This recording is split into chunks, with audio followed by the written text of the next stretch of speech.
میاں کنجوس نعمہ رازیہ کہتے ہیں جب گیدڑ کی شامت آتی ہے تو وہ شہر کا رخ کرتے ہیں، مگر جب میاں کنجوس کی شامت آئی تو ان کی بیوی ان سے آموں کی فرمائش کر دی۔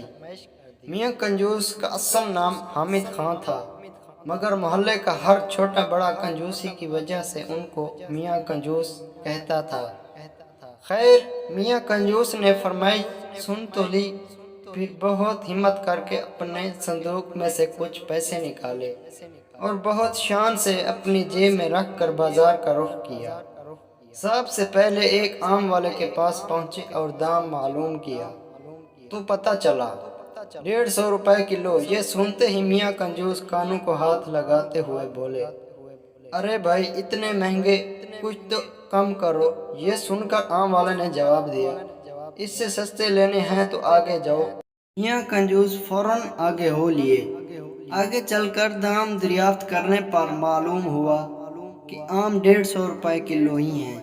دام سن کر کنجوس میاں برا سا منہ بنا کر اس سے بولے، خدا کا خوف کرو، اتنے مہنگے آم بیچتے ہو، اتنا عمدہ مال سستا نہیں ملے گا۔ آم والے نے یہ کہا۔ اب میاں کنجوس ایک اور آم والے کے پاس پہنچے۔ آموں کی حالت قابل دید تھی، پچکے گلے سڑے جن سے رس بہہ رہا تھا، ہزاروں کی تعداد میں مکھیاں بھنبھا رہی تھیں۔ میاں کنجوس نے پوچھا، بھائی آم کیا کلو دیے ہیں؟ آم والے نے جواب دیا، سب سے سستا لگایا ہے، صرف 80 روپے۔ میاں کنجوس غصے سے جھنجھلائے اور بولے، اتنے خراب آم 80 روپے کلو؟ آم والے نے کہا، بابو جی اس سے سستا آم کہیں نہیں ملے گا۔ ہاں آپ کو مفت چاہیے تو وہ سامنے کنویں پر آم کا درخت لگا ہے، وہاں سے توڑ لو۔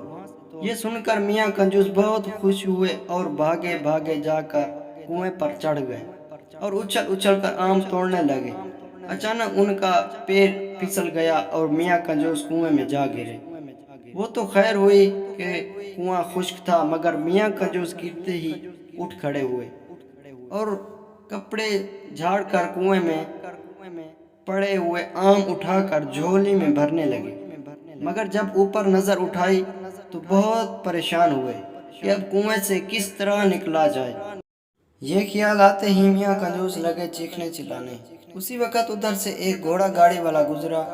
اس نے جب یہ آوازیں سنی اور میاں کنجوس کو کنویں میں دیکھا تو اسے رحم آ گیا اور اس نے اپنی گھوڑا گاڑی کا رسہ نکالا اور کنویں کے اندر لٹکا کر اوپر سے رسہ مضبوطی سے پکڑ لیا اور کہا کہ رسہ پکڑ کر آ جائیں۔ میاں کنجوس نے ایسا ہی کیا کہ مگر ابھی ذرا سا ہی چڑھے تھے کہ گھوڑا گاڑی والا ان کا وزن سہ نہ سکا اور دھڑام سے کنویں میں آ گرا اور میاں کنجوس دوبارہ کنویں میں پریشان ہو کر چلانے لگے۔ ان کے ساتھ گھوڑا گاڑی والے نے بھی چلانا شروع کر دیا۔ اچانک اس آم کے درخت کا مالک وہاں پہنچ گیا۔ اس نے دیکھا اور حیران ہو کر پوچھا کہ تم دونوں کنویں میں کیا کر رہے ہو؟ تب میاں کنجوس نے تمام بات اس آم والوں کے مالک کو بتائی۔ مالک نے کہا، اگر آپ مجھے 200 روپے دیں تو میں آپ کو نکال دوں گا۔